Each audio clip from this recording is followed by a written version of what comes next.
भद्राय रामचंद्राय वेदसे रघुनाथाय नाथाय सीतायाः पतये नमः। श्रीहरिं परमानन्दम् उपदिष्टारमीश्वरं व्यापकं सर्वलोकानां कारणं तन्नमाम्यहम्। आञ्जनेयमतिपाटलाननं काञ्चनाद्रिकमनीयविग्रहं पारिजाततरुमूलवासिनं भावयामि पवमाननन्ददं। श्रीगुरुभ्यो नमः। ओम श्री राम जय जय राम। ओम श्री राम जय राम। ओम श्री राम जय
सुत हनुमान की जय।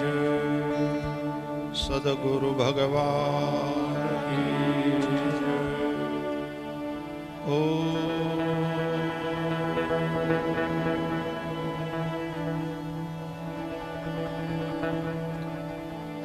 नमः पार्वती पतये हर हर महादेव।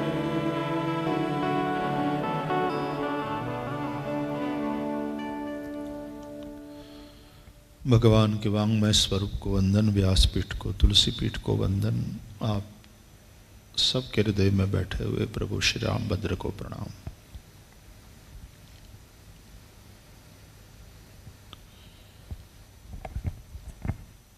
YouTube पर जब वीडियोस देखते हैं उन वीडियोस में तो हमारी कोई रुचि नहीं है, लेकिन जब ये कुछ अच्छे प्रवचन, उपनिषद के प्रवचन इत्यादि सुनने होते हैं तो हमने थोड़ा सीख लिया है, तो जाते हैं अंदर, देखते हैं। एक बात आपको बताऊं, राज की बात है लेकिन यहां बता देता हूं कि उपनिषद के प्रवचन साधारणतया जागने के लिए सुने जाते हैं। मैं सोने के लिए सुनता हूं। रात में जब वो प्रवचन सुनता हूं तो इतनी बढ़िया नींद आ जाती है, क्या बताऊं। हाँ जी। पता नहीं अब वो अंदर रिकॉर्ड हो जाता होगा या जो भी, फिर हम दिन में जब स्वाध्याय करते हैं तो काम आता है कहीं ना कहीं। तो एक बात हमने उसमें ये देखी, हमारे ध्यान में आई कि भाई ऐसे ऐसे कुछ वीडियोस के ऊपर टाइटल्स बना दिए जाते हैं कि ये करोगे तो तुम्हारे सारी दरिद्रता और तुम्हारी सारी समस्याएं निश्चित रूप से खत्म हो जाएगी।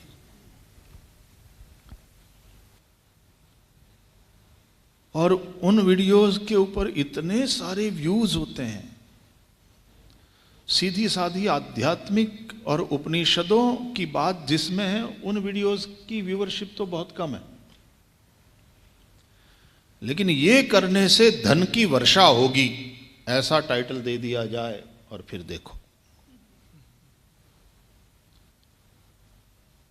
उसमें लिखा जाता है वो 6 महीना के पहले मतलब ये अपलोड हुआ, ऐसा कुछ है, और 6 महीने में 3-3, 6-6 लाख व्यूज। ये करने से तुम्हारे सारे दुख समाप्त हो जाएंगे निश्चित रूप से, या तो ये सुनने के बाद तुम अपने आंसुओं को रोक नहीं पाओगे,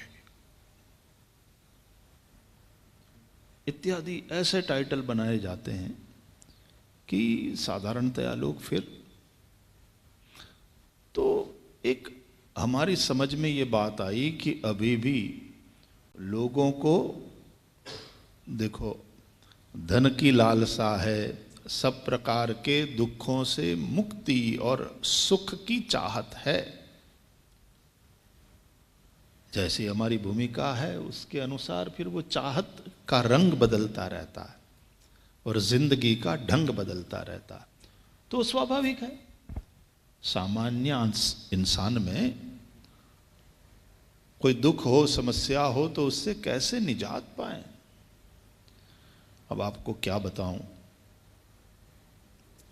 कोरोना के इस महामारी के काल में कई लोग बेचारे ऐसे तकलीफ में आ गए हैं, कई लोग फंस जाते हैं, ब्याज से ले लेते हैं बड़ी रकम, फिर ब्याज भी नहीं चुका पाते और फिर जो समस्या में आते हैं तो कभी कभी मेरे तक कि आपके लिए बड़ी बात नहीं है, मेरा 2 करोड़ रुपया चुकवा दीजिए किसी तरह। देखो लोगों की क्या श्रद्धा और भावना है कि भाई श्री के पास बहुत रुपया है तो मेरे 2 लाख या 2 करोड़ का वो चुकवा देंगे। इसका अर्थ इतना ही है कि जब ऐसी समस्या में आदमी फंसता है तो सब जगह वो ढूंढता है सहारा। इसका तात्पर्य है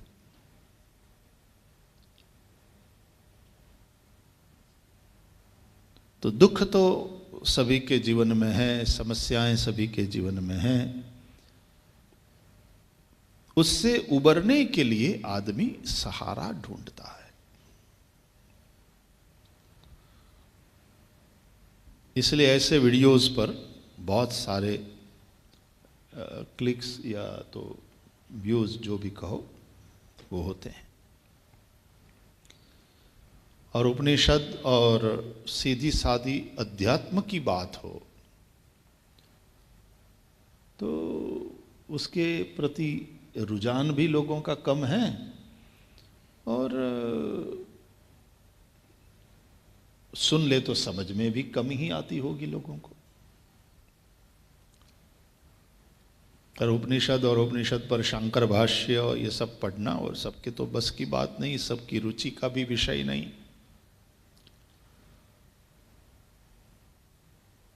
लेकिन जब ये मांग है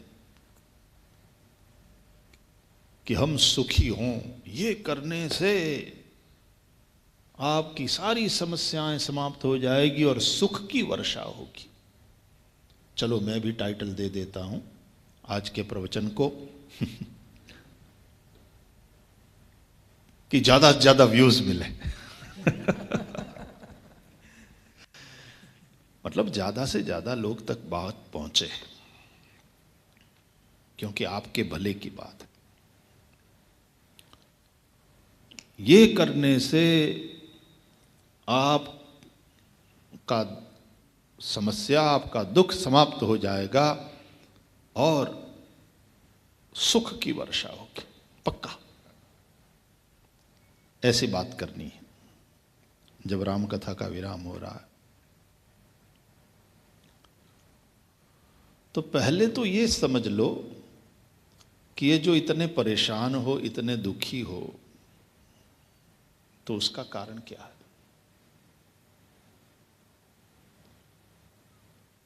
तुम तो हो आनंद स्वरूप, तुम तो हो सुख राशि राम के ही अंश। जो आनंद सिंधु सुख राशि, तुम तो स्वरूप से ही शांत हो, और फिर तुम्हारे जीवन में ये विषाद, ये इतने दुख के जो पहाड़ टूट पड़े हैं, ये जो तुम इतने अशांत हो रखे हो, तो इसका कारण क्या? और भगवान बुद्ध तो कहते ही हैं सर्वम दुखमयम सर्वम क्षणिकम, और दुख का कारण है, अकारण तो कुछ होता नहीं। गर्मी पड़ रही है तो उसका कुछ कारण है, फिर वर्षा हो जाती है तो उसका कुछ कारण है। तो इस दुख का, इस विषाद का, शोक का, अशांति का कारण क्या है? पहले ये देखो, मैं सुख स्वरूप होते हुए भी मेरे जीवन में सुख क्यों नहीं है?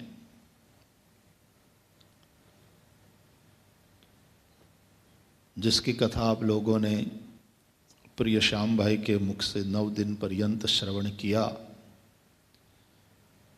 उस रामचरितमानस में ही गोस्वामी तुलसीदास जी स्पष्ट करते हैं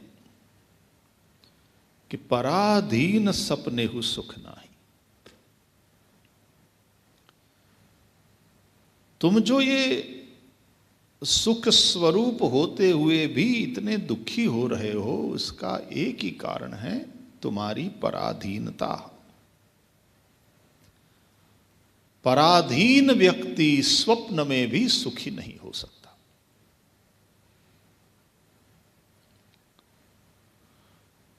अब ये पराधीनता का प्रदेश बहुत बड़ा है, अमेरिका से भी बड़ा, भारत से बड़ा देश है अमेरिका। और अमेरिका और कनाडा को मिला लो, नॉर्थ अमेरिका, उससे भी बड़ा। पराधीनता का प्रदेश बहुत बड़ा है। अब सुबह उठते ही चाय चाहिए, बिना उसके फिर हमारी गतिविधियां शुरू नहीं होती। ये भी एक पराधीनता ही है। बिना बिजली के नहीं चलेगा, कथा सुनानी है, साउंड सिस्टम चाहिए, हमसे नीचे नहीं बैठा जाता, कुर्सी चाहिए, बहुत सारी चीजों की पराधीनता है। तो उन पराधीनताओं से मुक्त हो गए तो सुखी हो गए, सिंपल बात है। तात्पर्य है पराधीनताओं से मुक्त होकर के स्वाधीन हो जाओ। ये थोड़ा इसलिए भी कह रहा हूं कि आज अमेरिका का स्वतंत्रता दिवस है, और इसलिए सभी अमेरिका वासी, अमेरिका के नागरिक, आप सबको उसकी बहुत बहुत बधाई। और सबसे ओल्डेस्ट डेमोक्रेसी मानी जाती है, और बिगेस्ट डेमोक्रेसी इज इंडिया। हालांकि ये बात अलग है कि आज की व्याख्या के अनुसार ओल्डेस्ट डेमोक्रेसी वहाँ की मानी जाती है, लेकिन हमारे यहाँ जिस राम राज्य की अभी आपने बात सुनी, उसमें डेमोक्रेसी के सारे तत्व विद्यमान हैं। कई बार कथाओं में भी चर्चा करी है, शायद श्याम भाई ने भी करी होगी, कि वो त्रिस्तरीय गवर्नेंस हुआ करता था। एक राज्य संस्था होती थी, एक अमात्य संस्था होती थी और एक ऋषि संस्था होती थी। ऋषि संस्था जैसे अपर हाउस, और उनके मार्गदर्शन में धर्मपूर्वक शासन की जिम्मेदारी संभालता था राजा। तो राज्य संस्था में राजा, राज परिवार के लोग, फिर राजमाता हो, राजरानी हो, युवराज हो, आदि आदि सभी। और तीसरी अमात्य संस्था, जैसे सुमंत जी इत्यादि सारे अमात्य, मिनिस्टर्स। तो वे इम्प्लीमेंट कराते थे राजा की नीतियों को। राजा नीतियां बनाता था ऋषियों का मार्गदर्शन लेते हुए, और उनकी अनुमति और उनका आशीर्वाद कि ये मैं ठीक कर रहा हूं ना। आपने कथा सुना ही कि अपनी ही राजगादी अपने बेटे राम को देना है, लेकिन पहले वशिष्ठ जी के पास जाकर उनसे परामर्श, उनकी अनुमति, उनका आशीर्वाद, ये अनिवार्य। तो ये डेमोक्रेटिक सिस्टम के जो सारे गुण हैं ये सब राम राज्य में। लेकिन मैं जरा अलग ढंग से बात करना चाहता हूँ राम राज्य की, कि डेमोक्रेटिक सिस्टम में for the people, by the people, of the people, एक जो शासन व्यवस्था है, लोगों का शासन, लोगों के लिए, लोगों के द्वारा, तो वहां समूह की बात है। लेकिन समूह तो व्यक्तियों से बनता है। हम जब राम कथा श्रवण कर रहे हैं तो हम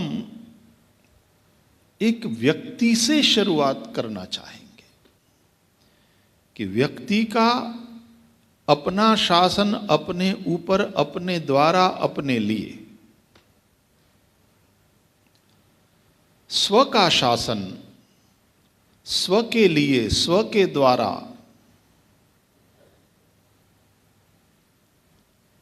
राम राज्य की नींव वहां से पड़ती है।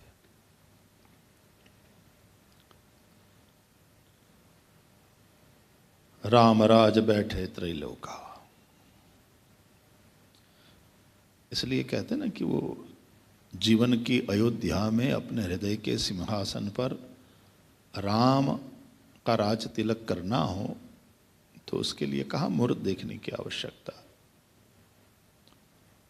वो तो सुदिन सुमंगल तब ही जब राम हो ही जुब राज।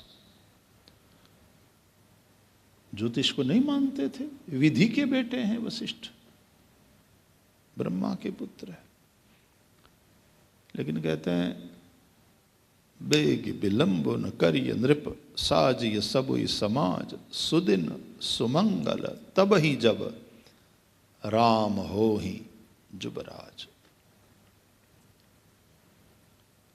तदेव लग्नम सुदिनम तदेव। राम कौन है? राम है सत्य। राम कौन है? राम है मूर्तिमान धर्म। रामो विग्रहवान धर्म। तो धर्म क्या है? हमारा अपना शासन अपने ऊपर, अपने लिए। तुम अपने द्वारा परिचालित नहीं हो, इसलिए तुमको परिचालित करने के लिए बाहर वाले फोर्सेस की जरूरत आई जाते हैं सब। तो क्या वो संयम, वो सेल्फ कंट्रोल हमारे में है? हमारे विचारों पर, हमारी वाणी पर, हमारे क्रियाकलापों पर हमारा अपना कंट्रोल है कि हम पराधीन हैं? और पराधीन आदमी से तो सभी अपना काम निकलवा लेते हैं। जूना जमाना में वेठ करावता ने, काम करीने मजूरी आपे तोय ठीक, वेठ करव्या नहीं। तो कभी क्रोध अपना काम निकलवा लेता है, कभी लोभ, कभी काम वासना, कभी अभिमान। तो उन सभी शत्रुओं के बंधन में आने से स्वयं को बचाने में हम समर्थ हैं क्या? जो राष्ट्र मजबूत नहीं होगा वो पराधीन हो जाएगा। भारत आध्यात्मिक रूप से बहुत मजबूत था, लेकिन उस रूप से मजबूत नहीं था, इसलिए इन्वेडर्स आए। और न केवल भारत, इस प्रकार के विश्व के बहुत सारे देश गुलाम हुए। और कभी कभी वैसे नहीं, आजकल के जमाने में तो आर्थिक रूप से गुलाम बनाए जाते हैं। कई राष्ट्र ऐसे हैं जो दूसरे राष्ट्रों को आर्थिक रूप से गुलाम बनाने की नीति अपनाते हैं। तो व्यक्ति हो या व्यक्तियों का समूह, समाज, या उन समाजों के कलेक्टिव फॉर्म के रूप में एक राष्ट्र का जो परिकल्पना किया जाता है, वो सब तब पराधीन हो जाते हैं। तो क्योंकि हम धर्म अध्यात्म क्षेत्र के लोग हैं, तो हम जब स्वाधीनता की बात करेंगे तो वो अपने वैयक्तिक जीवन में स्वाधीनता।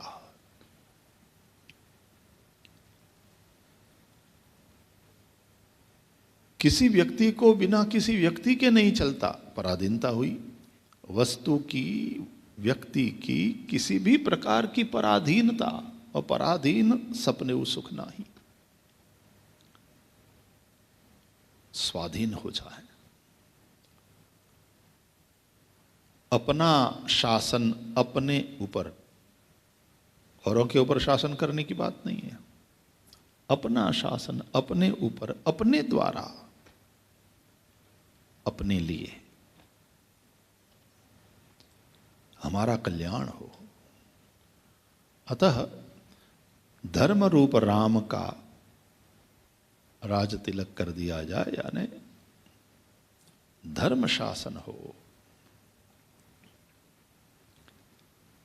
अपना खुद का शासन हो।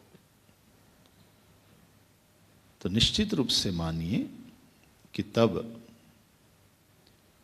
आप अपने उस स्वदेश के सिटीजन हो। तुम्हें अपने उस स्वरूप से कोई नहीं निकाल सकता, और तुम अपने उस स्व में जब स्थित होते हो तो सच मानो तुम आनंद के साम्राज्य में हो।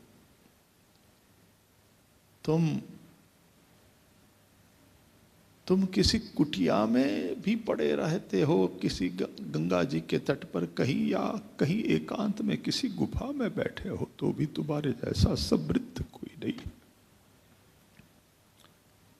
तुम सबसे सुखी हो। तुम्हारे पास वो जो शांति का खजाना है।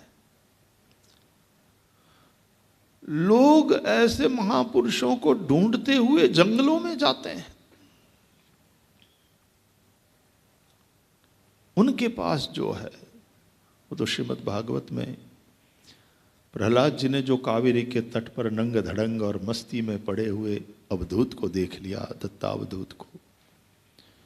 महाराज आप तो कुछ करते दिखाई नहीं पड़ते, आपके पास ऐसी कोई चीजें नहीं है, लेकिन आपके पास जो सुख है, शांति है, आनंद है, वो बहुत चेष्टा करने पर भी संसार के जीवों के पास क्यों नहीं है।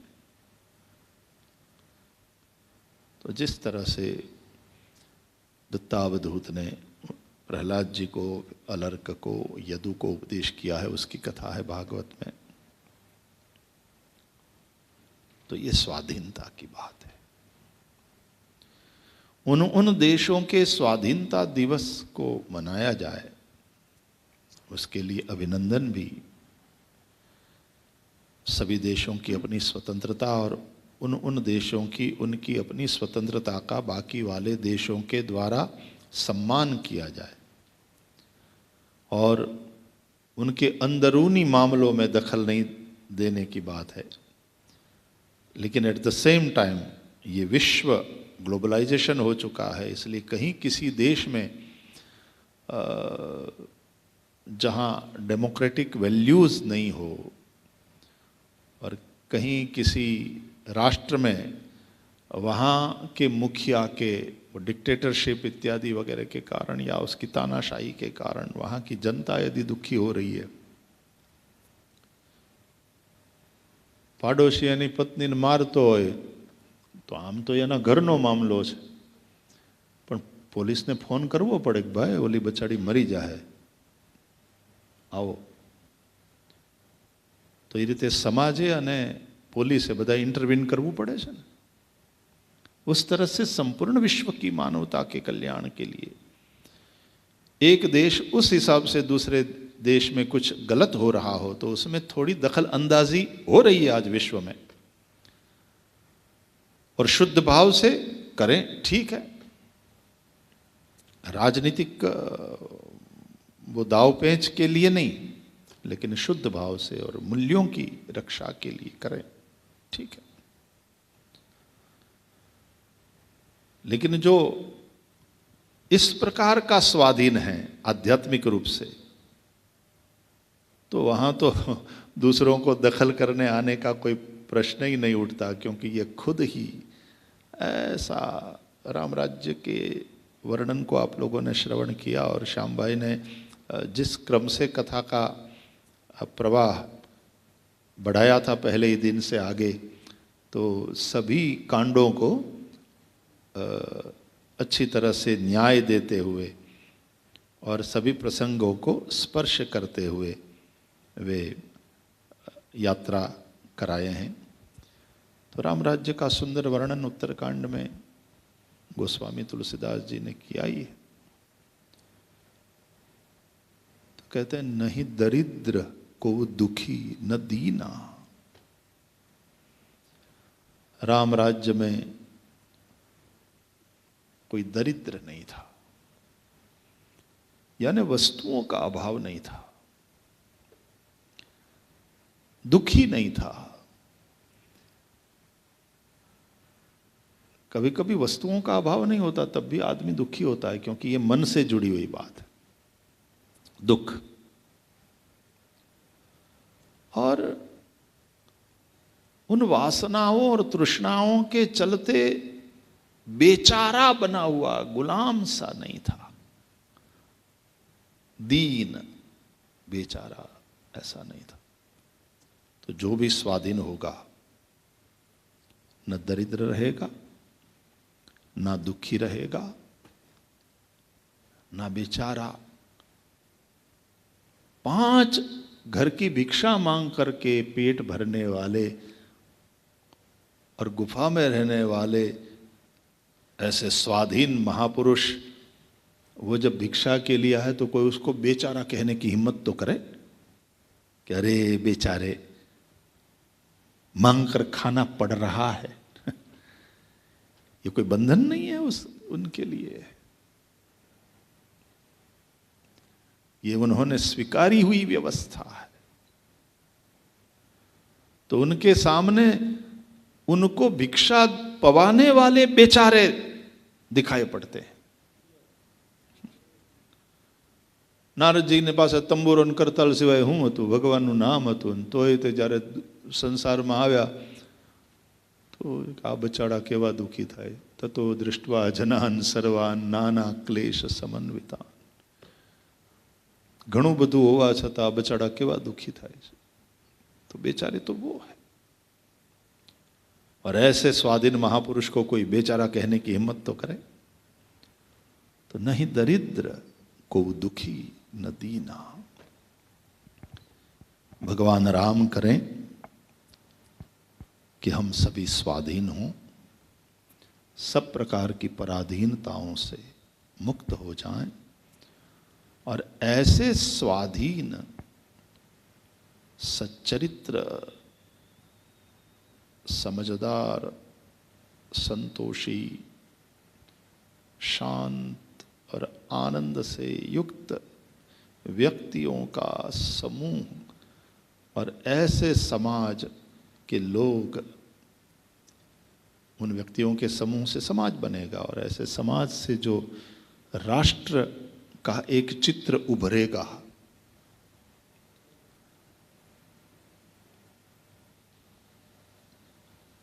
एना ये घऊं होय, एना ये चोखा होय, एना ये मग होय, एना ये अड़द होय, एनी चणानी दाळ होय, पण आ अमारा हितेशभाई ने बधा भेगा थईने एवी रीते एनी रंगोળી करे स्थापन उपर के जोईने दिल खुश थाय।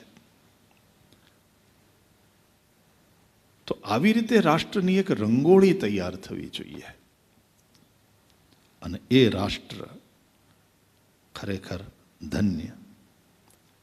रामकथा आध्यात्मिक रूप से तो हमारा मार्गदर्शन करती ही है, हमारा व्यावहारिक जगत का मार्गदर्शन भी रामकथा के द्वारा हो रहा है।